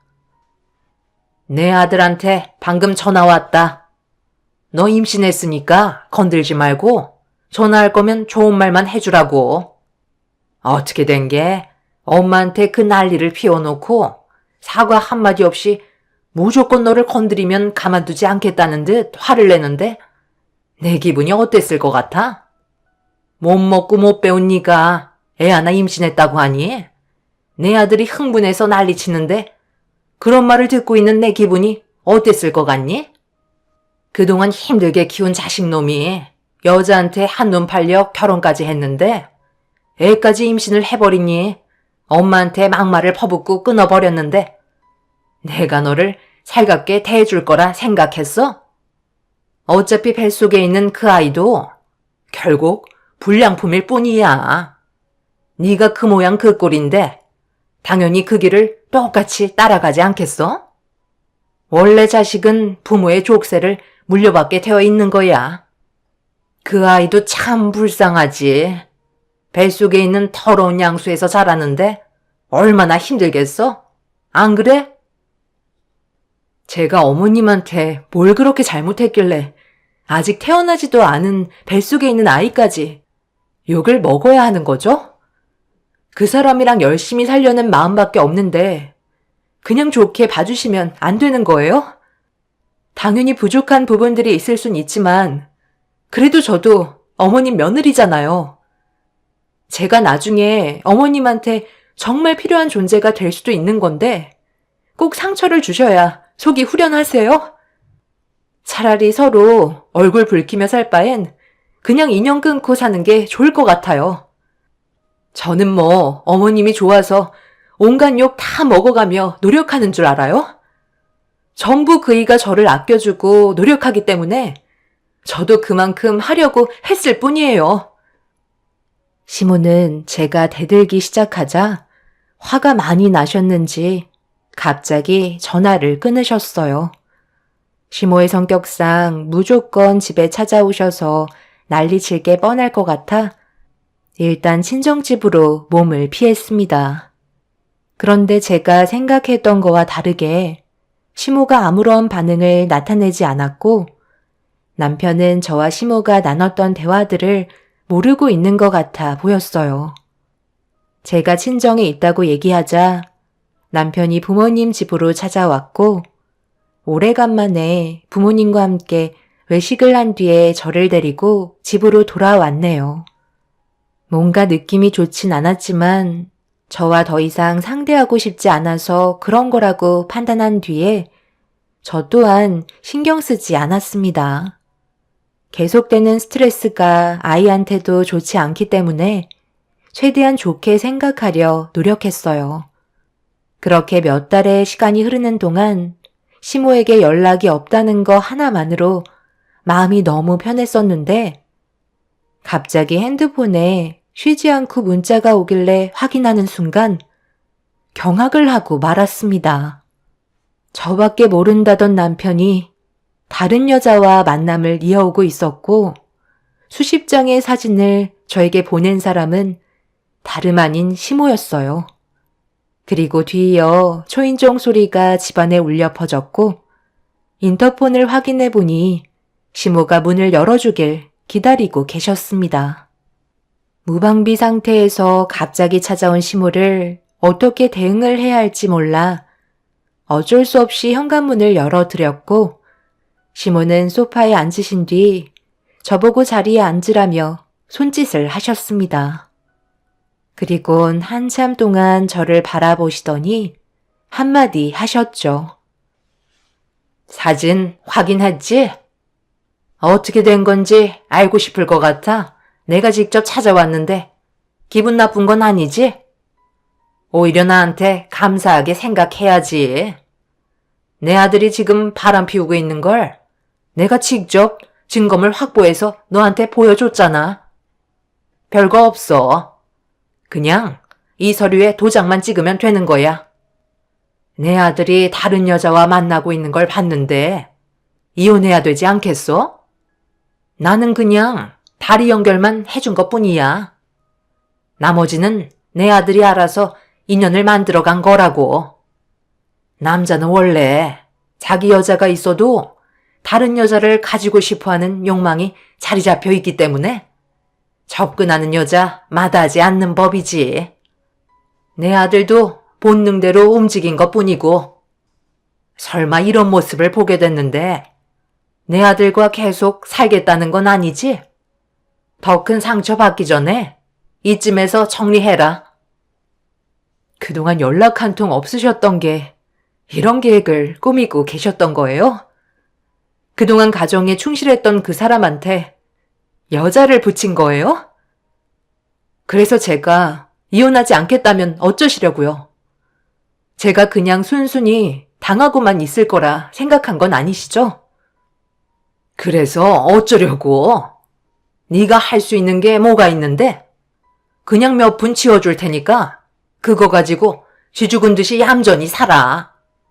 아무래도 그냥 말로는 들어먹을 것 같지 않아서 내가 또 다른 증거물을 가져왔는데 이거 보면 확실하게 마음 굳힐 수 있을 거다. 시몬은 저에게 또 다른 증거물 하나를 건네줬어요. 그리고 그 안에 있던 내용물을 확인해 보니 남편이 만나고 있는 여자가 임신 중이라는 확인 서류였어요. 남편이 시모의 계획에 넘어간 것도 엄청난 충격이었지만 다른 여자를 만나 임신까지 시켰다는 거에 너무 큰 실망을 하고 말았네요. 시모의 계획으로 시작된 거라 하지만 남편이 선택하고 행동할 수 있는 것들인데 시모의 게임에 넘어갔다는 현실이 너무 큰 상처로 다가오게 되었죠. 시모는 그날 하루 생각할 시간을 주겠다면서 자리에서 일어나 집으로 돌아가셨습니다. 그리고 몇 시간 뒤에 퇴근한 남편이 집으로 들어왔어요.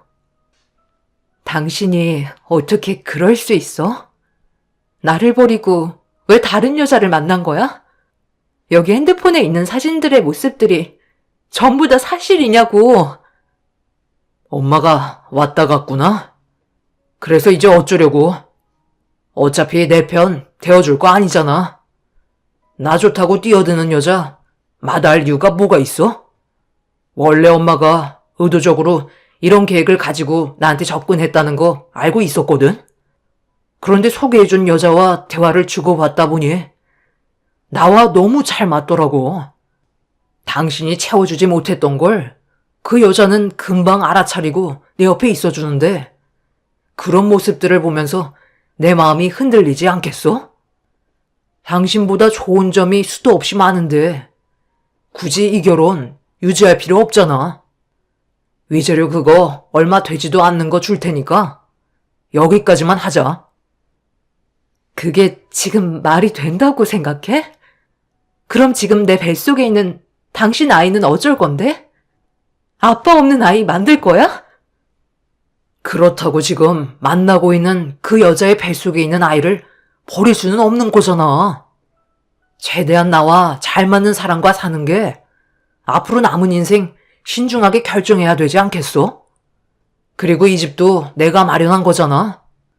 조만간 처분하기로 했으니까 서둘러 당신 짐은 빼는 게 좋을 거야.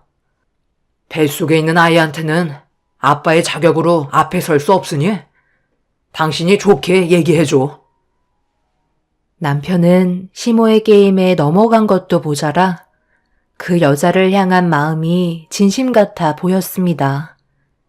거기에다가 애까지 임신한 상태라 저 또한 남편에게 받았던 상처만큼 대응할 수밖에 없었어요. 그러다 보니 결국에는 그 사람과 이혼을 선택할 수밖에 없었죠. 그리고 처음으로 법적인 이혼 절차를 밟았고 남편에게 위자료 청구한 뒤 남이 되고 말았습니다. 결혼하는 데는 꽤 오랜 시간이 걸렸었는데 이혼하는 건 순식간이더라고요. 그렇게 법적으로 숙려 기간이 끝나고 남이 된 상태에서 제 곁에는 남편이 아닌 부모님이 저를 지켜주고 계셨네요. 시간은 멈추지 않고 계속해서 흘러가더니 어느새 출산까지 이어지게 되었죠. 차라리 잘 됐다 싶었어요. 시댁에 머물러 있어봤자 아이한테도 좋은 영향을 주지 못할 게 눈에 훤히 보였거든요. 처음에는 여러 가지 상황들을 받아들이기가 힘이 들어 몇 번이나 눈물을 흘렸지만 시간이 약이라고 남편 없는 환경에도 잘 적응해서 살아가게 되더군요. 그렇게 남편 없이 살게 된 삶이 어느덧 10년이라는 시간이 훌쩍 지나가 버렸고 그동안 정말 쉬지 않고 달려오며 먹고 살겠다고 여러 일들을 해오다가 시립병원 채용장에 일자리가 하나 있어 면접을 보러 가게 되었습니다. 그리고 그곳에서 상당히 충격적인 광경을 보게 되었죠. 면접 일정에 제 아들이 학교가 끝나는 시간이라 양해를 구하고 같이 병원을 들리게 되었고 별탈 없이 면접을 보게 됐는데 일손이 많이 부족하다며 웬만하면 다음날 바로 출근해주길 원하고 있었어요. 저는 바로 일을 할 수 있는 상황이라 다음날부터 출근하기로 결정한 뒤에 병원에서 나오려고 하는데 그 순간 제 두 눈앞에 휠체어를 타고 있는 시모가 간호사의 도움을 받고 있는 모습을 목격하고 말았습니다. 10년간 한 번도 얼굴을 마주한 적 없던 시모가 시립 요양병원에 입원해 있는 모습을 보니 세월은 비켜갈 수 없었는지 건강 상태가 안 좋아 보였어요. 시모도 저를 보고 많이 놀란 얼굴로 바라보고 있었습니다. 시모가 요양병원에 있다는 걸 알게 된 이후 이곳에서는 근무를 할 수 없을 것 같아 관계자에게 사정이 있어서 다음날부터 일을 하지 못할 것 같다고 얘기하자 시모가 제 말을 유심히 듣고 있다가 갑자기 휠체어를 타고 가까이 다가오더니 제 손을 잡으며 요양병원에서 일을 해주길 원했어요. 우리가 10년 만에 얼굴 보는 건데 그래도 인사 정도는 할 수 있는 거 아니니? 옆에 있는 애가 내 손자인 거야? 무슨 말을 하시려는지 모르겠지만 저는 당신이랑 대화하고 싶지 않아요. 내가 여기에서 일을 하면서 10년 전처럼 당신 며느리처럼 수발되길 원하는 건가요? 어떻게 된 게 그때나 지금이나 바뀐 게 전혀 없으세요? 더는 대화조차 하고 싶지 않네요. 잠깐만. 내 말 좀 끝까지 들어봐. 지금 내가 알고 있는 사람이 너밖에 없어서 그래. 자식 새끼 힘들게 키워놨더니 그놈들이 내가 병 걸리고 몸이 약해지니까 나를 요양원에 보내놓고 단 한 번도 찾아오지 않더라고. 벌써 5년이나 흘러버렸다. 그네는 의사생활도 바쁜데 나까지 신경 쓰기 힘들다며 요양원 돈만 보태준다며 한 번도 안 나타나고 작은 아들은 너를 내치고 새 살림을 차린 여자와 살다가 얼마 전 여태 잘 키운 손자가 다른 놈의 자식이었다는 걸 알게 돼서 또다시 이혼하고 나를 원망하며 이곳에 버려놓고 이미 자취를 감춘 지 오래야. 나를 모시는 게 싫다고 갑자기 사라져버렸다. 그래서 지금 현재 나 혼자 요양원에서 이러고 있는데 그래도 네가 내 첫 며느리이지만 옆에 있는 이 아이는 내 친손자 아니니? 얼굴이라도 보면서 남은 인생 말동무라도 해주면 안 되겠니? 하루하루가 너무 외로워서 견디기 힘들구나. 과거에 내가 했던 잘못들 용서를 구할 수 있는 시간을 주면 안 될까? 이렇게 부탁하마. 이곳에서 사는 게 너무 답답하고 견디기가 힘들구나. 시모는 저에게 눈물을 흘리면서 제가 며느리로 있었을 때가 훨씬 좋았다고 과거를 후회하고 있었어요. 하지만 저는 시모의 부탁을 거절했고 등을 돌려 요양원에서 나오려 하자 시모는 저를 따라가겠다며 병원에서 난리를 치기 시작했어요. 제 팔을 잡고 끝까지 놔주려 하지 않던 시모는 자식들에게 버림받고 요양원 생활을 하면서 살고 있는 모습을 보니 참 안타까웠죠. 결국 저는 병원에서 근무하지 않기로 했지만 제 아들이 할머니를 봐버린 상태라 그동안 물어본 적 없던 아빠의 존재와 할머니의 얼굴을 다시 보고 싶어 하네요. 이런 상황이 저를 더욱더 괴롭게 만들고 있습니다. 또다시 엮이고 싶지 않은데 하필 이런 식으로 만나게 될 줄 누가 알았겠어요. 제 아들에게 뭐라고 말을 해주는 게 좋을까요? 앞으로 어떻게 살아가야 할지 고민이 많습니다. 아들이 나이를 먹어갈수록 아빠에 대한 존재를 그리워하는 것 같아 너무 미안하기만 하네요. 최대한 좋게 해결할 수 있는 방법들이 있으면 알려주시길 바랍니다. 요양원에서 만난 시모와 두 번 다시 얼굴을 마주하고 싶지 않네요. 오늘도 행복 가득한 하루 되시길 바랍니다. 감사합니다. 안녕하세요. 저는 40대 초반 여자입니다. 얼마 전에 가족들과 외식을 하려고 음식점 건물로 들어가려던 도중 길 건너편에서 지나가는 동서를 본 적이 있었는데요. 본인이 선택한 삶에 대해 후회하고 있는 얼굴로 걸어가고 있는 모습을 보니 참 안타까웠습니다. 한순간에 남이 되어버린 동서는 서방님과 결혼을 하고 눈에 거슬리는 행동을 정말 많이 했었는데요. 어느 정도는 참고 넘어가려 했었지만 하는 행동들이 제 속을 뒤집어 놓을 만큼 매번 시집 모임 때마다 온갖 꾀를 부리며 저에게 정말 많은 스트레스를 주고 있었어요. 한 가족의 구성원이 되었으면 서로 도와가며 해야 되는데 동서는 날이 가면 갈수록 점점 더 지나친 모습을 보여주었죠.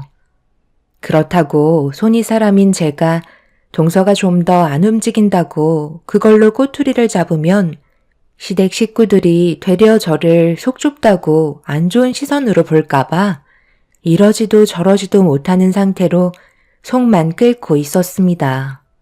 이런 감정 상태가 다른 가족들은 모르고 저만 느끼고 있었기 때문에 그게 더 화가 치밀었어요.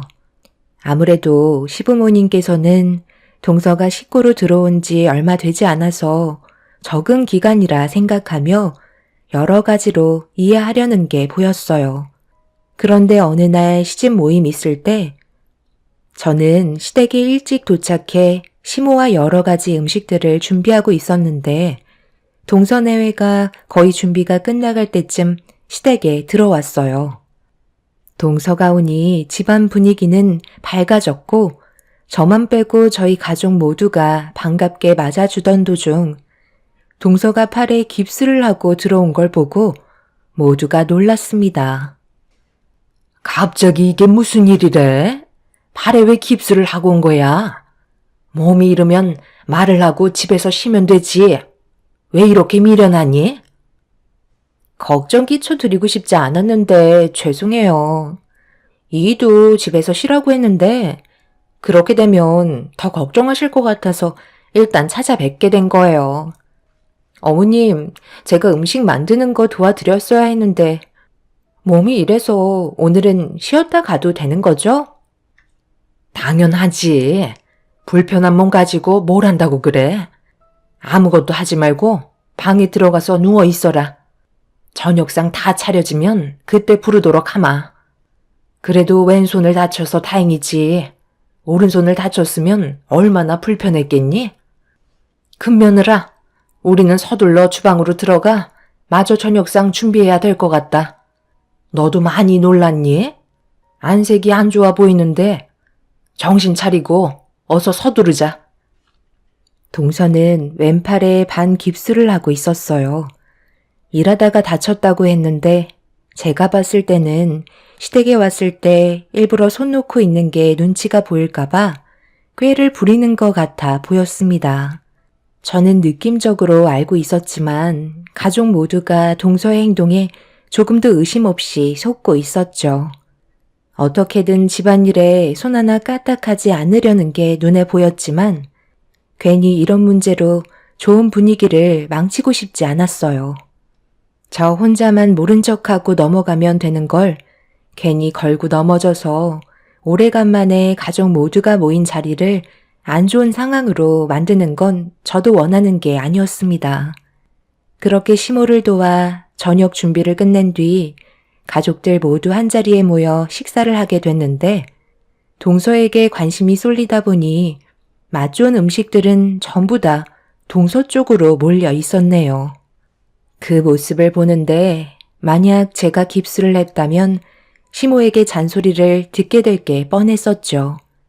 뒤에서 잡일을 도와줄 사람이 다쳤으니 얼마나 짜증이 나시겠어요. 그래서 저는 동서처럼 그런 행동을 쉽게 할 수 없었습니다. 형님, 오늘 정말 고생 많으셨어요. 제가 도와드렸어야 했는데 보시다시피 팔이 이래서 도움이 되지 못했네요. 아픈 사람 두고 어떻게 일을 시킬 수 있겠어? 어머님이랑 맛있는 거 많이 했으니까 많이 먹고 하루빨리 몸이 좋아지길 바래. 너는 걱정된다는 애가 얼굴 표정이 그게 뭐니? 막내 며느리가 다쳐서 혼자 일한 게 불만인 것처럼 보인다. 제가 왜 기분이 안 좋겠어요. 지금도 걱정을 많이 하고 있는걸요. 살다 보면 예상치 못하게 다치는 경우가 많잖아요. 그럼 표정 좀 풀고 막내 며느리 밥그릇이 비어있잖니? 가서 밥 좀 퍼와라. 네가 말 안 해도 불만 가지고 있는 거 다 티난다. 어머님, 그만하세요. 제가 다친 게 잘못이죠. 형님은 아무 잘못 없어요. 이러면 제가 더 불편해진다고요. 동서는 자기 때문에 분위기가 안 좋아진 것 같다며 눈물이 맺히는 연기를 하고 있었습니다. 그 모습을 보고 있는데 너무 어이가 없어서 속으로 웃음밖에 안 나왔어요. 그렇게 저녁 식사가 끝이 나고 동서내외는 후식까지 전부 다 챙겨 먹은 뒤 배가 불렀는지 방으로 쏙 들어가 나오지 않았습니다. 매번 시댁에 올 때마다 변명거리 하나 만들어서 시집 모임 때 온갖 꾀부리며 식사가 끝나고 설거지까지 전부 다 제 몫으로 돌아왔었어요. 누군가는 해야 되는데 그렇다고 시모가 설거지 하시는 것도 눈치가 보이기 때문에 어쩔 수 없이 제가 해야만 했었죠. 이런 상황들이 답답해서 더 이상 저도 두 눈 뜨고 당하고만 있을 수는 없을 것 같아 남편에게 그동안 쌓여있던 고민거리를 털어놓게 되었습니다. 재수 씨가 지금 깁스를 하고 있는 게 집안일 하기 싫어서 꾀를 부리고 있는 거라고? 그럼 팔에 문제가 없다는 거네? 그렇다니까. 남자들이야 집안일에 대해 관심이 없으니 신경도 안 쓰고 있는 거지. 그러니 동서의 행동이 눈에 보이지 않는 거라고. 내가 확실하게 알 수 있는데 동서가 오늘 음식하고 싶지 않아서 서방님이랑 짜고 반 깁스하고 온 거야. 설마 그렇게까지 했겠어? 그리고 동생이 형을 속인다고? 만약 들키기라도 하면 그땐 뼈도 못 추릴 텐데? 내가 모임 있을 때마다 동서가 깨부리면서 빠지려는 행동들을 유심히 봐왔잖아. 여자의 촉은 무서운 거야. 이번에도 확실하다니까. 밥은 먹어야 하니까 오른팔이 아닌 왼팔을 다쳤잖아. 증거가 없을 뿐이지 동서의 몸 상태는 지극히 정상일걸? 당신한테 이런 말 하는 것도 입 아픈 일이긴 한데 어머님이 나를 점점 더 안 좋게 보시는 것 같아서 이렇게 가다가는 정말 더 큰 문제가 생길까봐 앞으로는 이런 일 없게 하려고 당신한테 도와달라고 하는 거니까 나 좀 믿어주고 내 부탁 좀 들어줘. 동서의 진짜 모습을 내가 보여주도록 할게. 당신도 이젠 알 필요가 있을 것 같아. 그런데 그건 어디까지나 당신 추측인 거잖아. 괜히 일만 더 커지는 건 아닌지 모르겠다. 뭘 어떻게 도와주면 되는데? 남편은 제 말을 묵묵히 듣고 있더니 많이 당황스러워 하고 있었어요. 여우 같은 동서의 행동에 다들 속고만 있었으니 남편도 제 말에 신뢰를 하지 못하고 있었습니다. 그래도 아내인 제가 도와달라는 말에 적극적인 모습을 보여줬습니다. 방 안에서 나오지 않는 동서내외를 밖으로 불러들이고 제가 방 안에 녹음기를 하나 설치하는 걸로 계획을 잡았어요. 남편은 어려운 부탁은 아니라서 그런지 바로 자리에서 일어나 동서내외를 거실로 잠깐 불렀습니다. 저는 그 사이 동서내외의 방에 들어가 녹음기를 설치를 한 뒤에 다시 방으로 들어왔고 간단하게 대화를 끝낸 동서내외는 다시 방으로 들어가게 되었죠. 서방님과 동서가 주고받고 있는 대화만 들어봐도 충분히 증거가 될 만한 게 나을 것 같았습니다. 남편은 걱정을 하고 있었지만 저는 확신에 차 있는 상태였죠. 그렇게 다음 날이 되었고 모두가 함께 모여 아침을 먹고 있을 때 화장실을 가는 척 하면서 동서내외의 방에 들어가 전날에 설치했던 녹음기를 회수해서 화장실로 급하게 들어갔습니다. 그리고 이어폰을 연결해서 숨죽이며 동서내외의 대화 소리를 듣고 있었네요. 나 이번만 당신 도와주는 거야. 더 이상은 나도 못하겠어. 우리 가족들 속이는 것도 한두 번이지. 아까 형수님 표정을 보는데 다 알고 계신 것 같았다고. 괜히 큰일 만들고 싶지 않아서 참고 있는 것 같았어. 형수님이 그래도 착하시니까 넘어가는 거지. 어느 정도 성격이 있는 분이었으면 100% 밥상 엎었을 거야. 우리 부모님이 아무리 당신 아껴준다 해도 어느 정도 선이라는 게 있는 거야.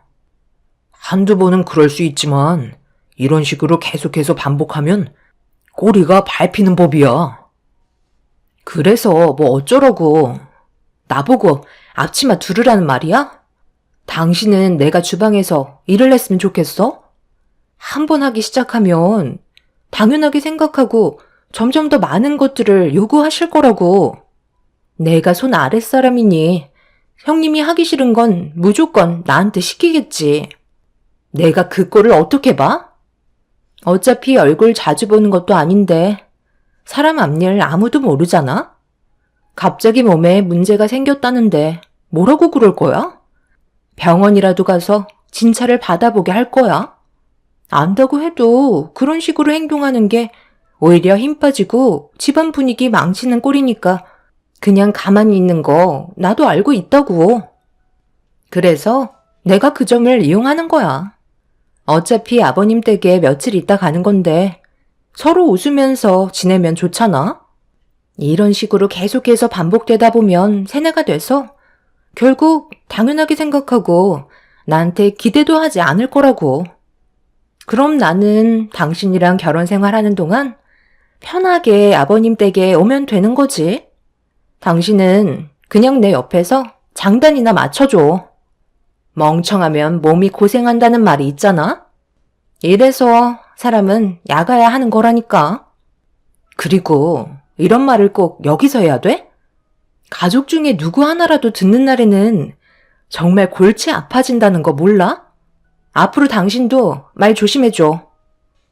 동서내외가 나누고 있는 대화에 솔직히 엄청난 충격을 받은 상태였어요.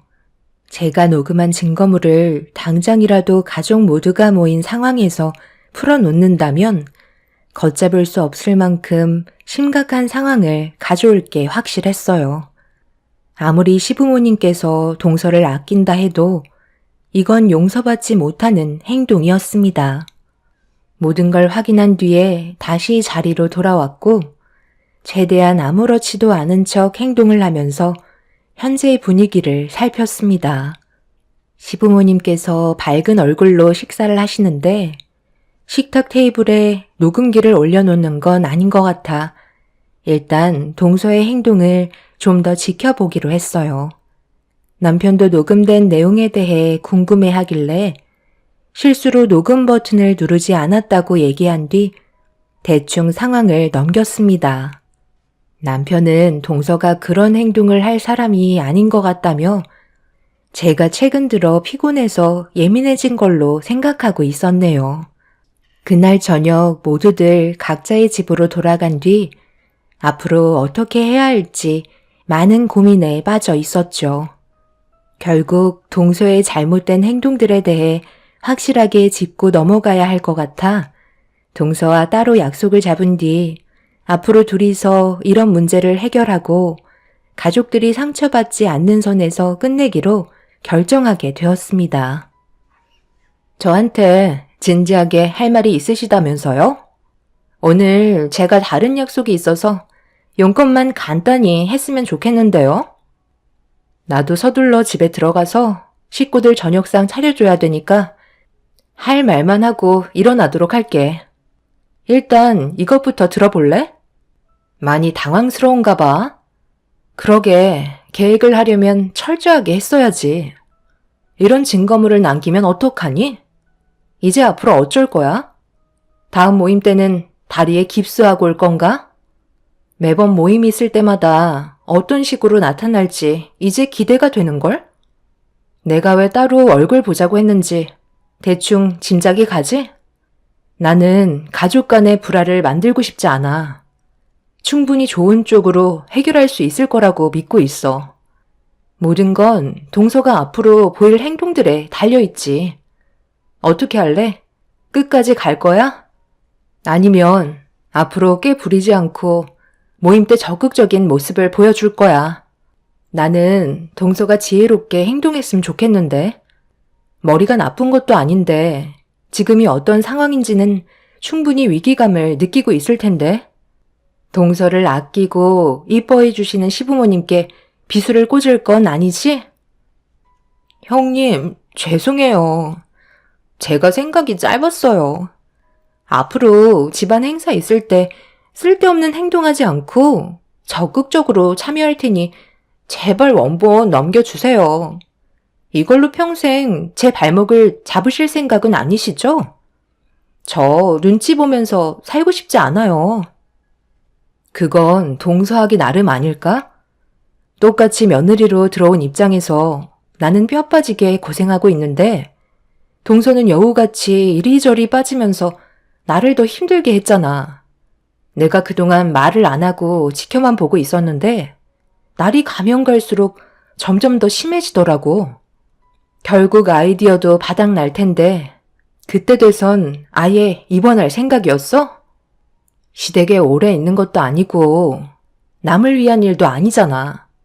가족들이 함께 모여 먹는 음식 만드는 건데 꼭 이런 식으로 안 좋은 상황을 만들어야 했었어? 녹음된 내용을 내가 몇 번이나 반복해서 들었는지 알아? 지금 당장 동서 얼굴에 물을 뿌리고 머리채를 잡아도 분이 안 풀릴 정도로 지금 화가 많이 올라온 상태야. 그런데도 내가 침착함을 잃지 않는 건 동서가 한 식구로 들어왔기 때문에 마지막으로 기회를 주려고 했던 거야. 내가 정말 이성을 잃었다면 시부모님과 함께 모여 식사하고 있었을 때 그때 녹음기를 테이블에 올렸겠지. 그때도 나는 참았고 지금도 참고 있는 건 동서가 충분히 며느리로서 잘할 거라 믿어서 그러는 거야. 형님, 정말 감사합니다. 2번 다시는 이런 일 없도록 다음 모임 있을 때는 제가 일찍 서둘러서 일손 돌게요. 동서는 녹음된 내용을 듣곤 사색이 된 얼굴로 저에게 용서를 구했습니다. 한 번은 믿어주고 싶었어요. 무조건 기회도 안 주고 상황을 악화시키는 건 저에게 다시 안 좋게 돌아올까봐 최대한 참고 넘어갔습니다. 동서는 그날 이후 저에게 많이 미안했던지 저희 집에 한번 오겠다며 이것저것 꽤 많은 음식들을 준비해서 한번 방문을 한 적이 있었어요. 그래도 제가 기회를 줘서 그런지 노력하는 모습을 보여주길래 저도 어느 정도 긴장을 풀게 되면서 과거의 일은 전부 잊기로 했어요. 동서는 녹음된 파일을 지워주길 원하길래 앞으로 잘할 거라 믿고 보는 앞에서 파일을 지워줬네요. 그런데 사람 속마음 아무도 알 수 없다고 다음 시댁 모임이 있을 때 동서는 저에게 충격적인 모습을 보여줬습니다. 어머나, 이게 뭐야? 어쩌다가 다리를 다친 거야? 병원에서는 뭐라고 했니? 문제가 심각하다고 그랬어? 아니에요. 발목이 접질려서 한 달 정도 깁스를 하고 있어야 한대요. 높은 일을 쉬는 제가 잘못이죠. 걱정 끼쳐드려 죄송해요. 그래도 손은 움직일 수 있으니까 도움 필요하시면 도와드리도록 할게요. 저도 매번 받아먹을 수는 없잖아요. 환자가 무슨 일이야? 다리 접질렸을 때 계속 걸으면 덧난다고 하더라. 방에서 쉬고 있으면 식사 준비 끝나는 대로 부를 테니 어서 들어가 있어. 아들, 뭐하고 있어? 막내 며느리가 힘들어 하잖니? 몸이 저렇게 약해서 나중에 애는 낳을 수 있겠어? 보약이나 한 채 지으러 가야 되겠다. 건강이 우선인데 날이 가면 갈수록 아픈 곳이 점점 많아지는 것 같아 걱정이야. 동서는 저에게 했던 말들이 전부 거짓이었다는 걸 알 수 있는 상황이었어요. 저번에 제가 얘기했던 걸 그대로 실행에 옮기고 있었죠. 이럴 거면 왜 저희 집에까지 찾아와서 오랜 시간 대화를 했던 건지 이해를 할 수 없었습니다.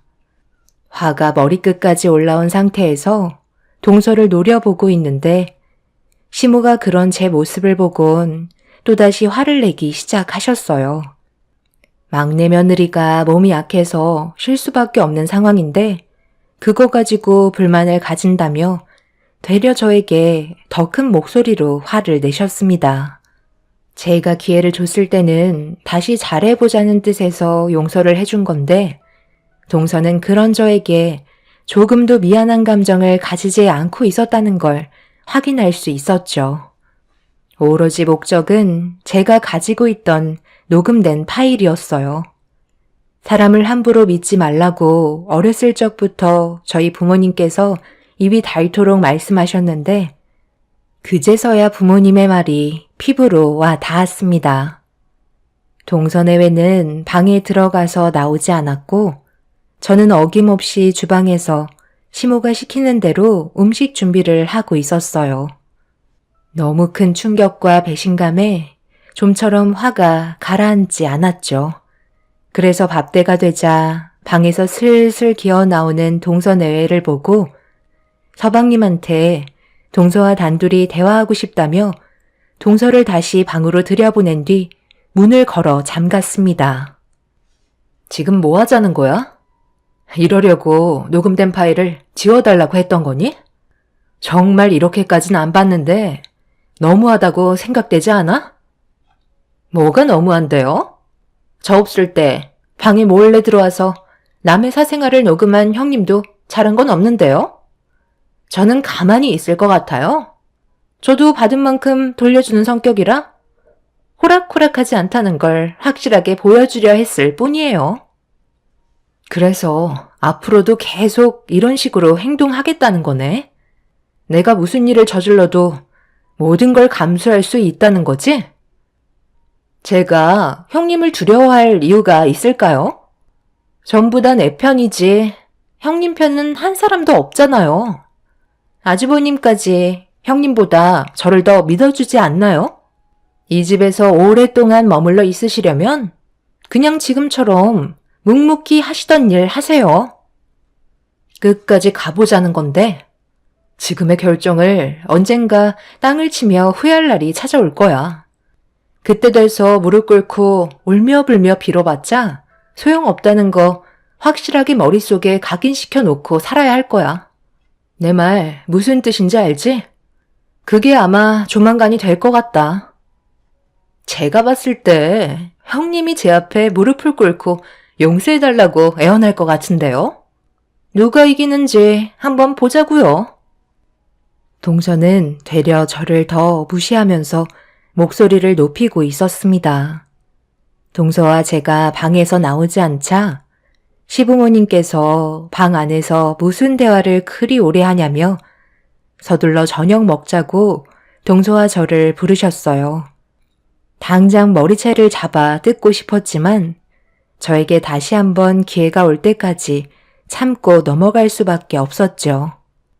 그렇게 시댁에서 동서에게 받은 배신과 상처를 기억하면서 또 다른 계획을 준비하기 시작했고, 그렇게 시간이 지나 일적인 문제로 종합무역센터를 방문을 했는데, 그곳에서 저와 같은 직종에서 일을 하고 있는 동서를 만나게 되었어요.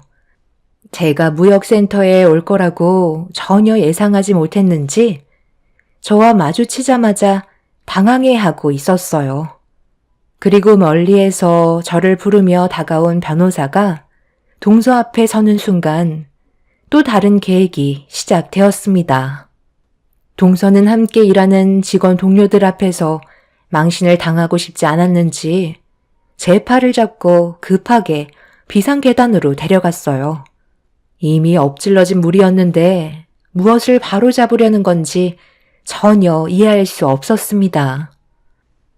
동서가 이렇게까지 행동할 줄 몰랐는데 내 집에 와서 이런 계획까지 세웠을 줄 정말 상상도 못했었네.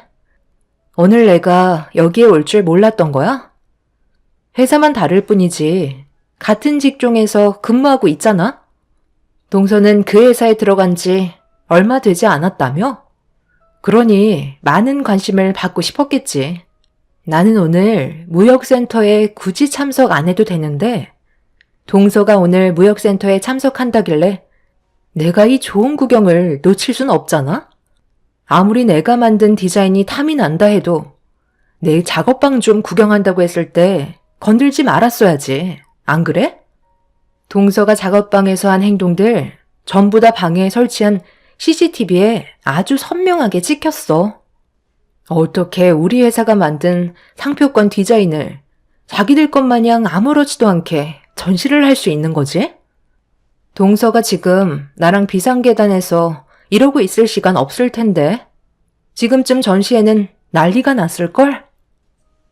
동서는 저를 비상계단에 놔두고 급하게 다시 자리로 돌아갔어요.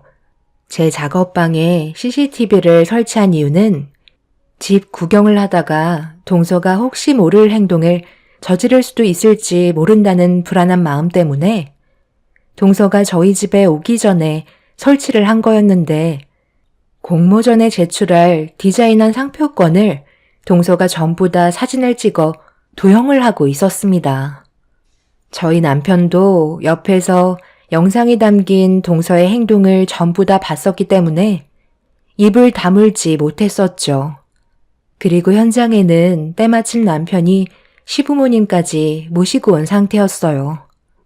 제가 일하는 거 구경하고 외식이나 할 겸 상표권 공모전에 초대를 했었는데 시부모님 눈에 펼쳐진 광경은 입을 다물지 못하고 계셨죠. 동서가 제 디자인을 똑같이 도용한 옆자리에 저희 회사 측도 똑같은 상표권 디자인을 보여주고 있었습니다. 그리고 저희는 동서가 제 방에 들어와 했던 행동들이 전부 다 찍혀 있던 영상도 함께 재생이 되고 있었네요. 사람들은 웅성거리기 시작했고 동서의 잘못된 행동을 보게 된 동서의 동료 직원들이 사태 수습을 하기 위해서 급하게 다른 상표권으로 대체했고 시부모님께서는 동서에게 다가가 어떻게 된 거냐고 물어보는 질문에 고개만 떨군 채 아무 말도 하지 못하고 있었어요. 저는 화가 나신 시부모님께 동서가 서방님과 나눴던 대화 내용에 녹음된 내용까지 들려주면서 불을 더 지펴 드렸습니다. 그동안 동서가 했던 행동들이 집안 전체를 무시하고 있었다는 걸 아시게 되면서 결국 난리가 나고 말았네요. 어머님, 정말 죄송해요. 한 번만 기회를 주세요. 이렇게까지 하고 싶지 않았는데 녹음된 파일로 저를 억압하길래 저도 똑같이 해주고 싶어서 형님이 디자인한 상표권을 제가 도용한 것뿐이었어요. 분명 이번 연도에는 공모전에 참석하지 않을 거라고 해서 제가 골탕 좀 먹이려고 했을 뿐이에요. 정말 죄송해요. 잠깐의 실수였어요. 용서해 주세요. 용서? 우리 집안 망신 다 시켜놓고 지금 용서라는 말이 나오니? 네가 한 행동이 얼마나 심각한지 모르는 거야? 우리를 그동안 어떻게 봤으면 표정 하나 안 바뀌고 연기를 할 수가 있어? 거기에다가 첫째가 힘들게 일해서 얻은 결과물까지 훔쳐갔으면서 용서를 바라는 거야? 너는 오늘 이 시간 이후부터 우리 가족이 아니니까 내 아들과 당장 이혼해라. 동서는 무릎을 꿇고 울며 불며 용서를 구했지만 아무도 동서의 편이 되어주지 않았어요. 동서는 서방님의 바지자락을 붙잡으면서 시부모님 좀 설득해 달라고 했지만 서방님은 동서를 뿌리쳤습니다. 결국 동서는 상표법 침해죄로 법적 처벌을 받게 되었고 7년 이하의 징역 또는 1억 원 이하의 벌금형이 내려질 상황이었고 도용했다는 이유 하나만으로 500만 원의 벌금형을 받게 되었습니다.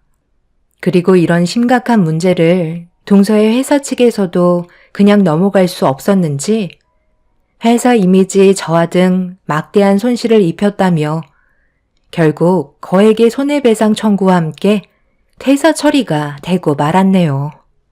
서방님도 동서와 함께 살면서 정신적으로 많이 힘들었는지 이혼을 선택했고 그렇게 남남이 되고 말았습니다. 동서가 떠난 지 몇 년이 되었는데도 아직까지 저희는 그때의 기억들이 생생히 남아있네요. 얼마 전에 길 건너편에서 동서를 봤는데 삶이 힘든지 반쪽이 된 얼굴을 보니 참 안타까웠습니다. 꾀를 부린 대가가 얼마나 큰지 알게 해준 일이었네요. 평생 자신의 잘못을 뉘우치며 제대로 된 삶을 살길 바랄 뿐입니다. 제 사연을 들어주신 분들, 오늘 하루도 행복하시길 바랍니다. 감사합니다.